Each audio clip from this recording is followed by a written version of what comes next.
you. Are you part something and part something else? Yeah. Yes. She's a good California purebred. Every nation lives in there, you know? So wait a minute. So these are on wood. Birchwood. I just hit the lumber yard and my boys go, uh-oh, what is she working on now? So the line goes really easily on the wood as opposed to something that has a little bit more texture to it. Right. So that's the style. And the energy behind it. It's not Well, the energy, I can't do anything about that. That's just me.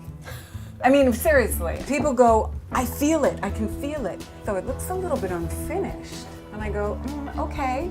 If I go back onto it, I think it starts to lose that energy.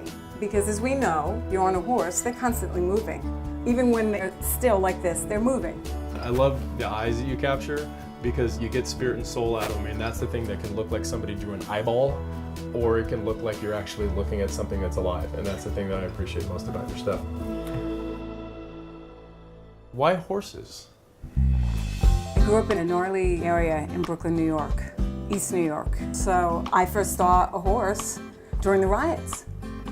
And the cops came through and separated the people that were fighting amongst themselves. And I was probably about 7 or 8 years old. And I went, oh my God, check that out. Yeah. Never got it out of my head. And then I started riding. And once I started really getting into it and being around them, I think my horses got better. Have you ever had to move away from horses for a while, or? Yeah, I've had times when horses, I felt, let me down. Maybe things happened in my life and I thought, horses are about power, moving forward. And there were things that happened that I thought, oh man, this isn't a good time. Yeah. So I got away from doing them and I went to my surfers. So how did you end up out here? A guy. There's always a guy. Isn't there always a guy? Yeah. Even though friends of mine years ago when I first came out here, they said, Susan, are you in the witness protection program? What are you doing in the San Ynez Valley? Seriously. From, New York City to basically here. That was like night and day.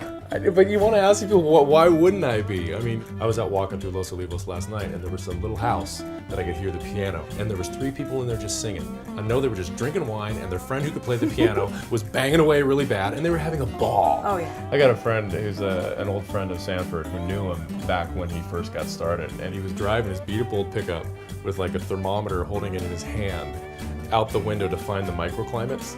Like he was going up every dirt road canyon to be like, okay, this one's 3 degrees hotter than the one over there. And then he'd drive down the next dirt road, go, ooh, this one's a little cooler. And then he'd be out first thing in the morning when the fog came and he'd go like, the fog's gonna cool the grapes, so they're gonna get just right. And I love that, because that whole barnstorming spirit is so gone, because it's all science now. We still have the funkified section of, we got that feeling of, what a good, you lay on those surfer drawings, you can stay here anytime. Are you loving this? She's thinking about it, isn't she? Talk about soulful, look at her. She likes being here, don't you, girlfriend? Yeah, she do. Yeah, she does. Well, as cool as Susan is, it's time for me and my sidekick Diggy to mosey, because we've got some serious business to attend to.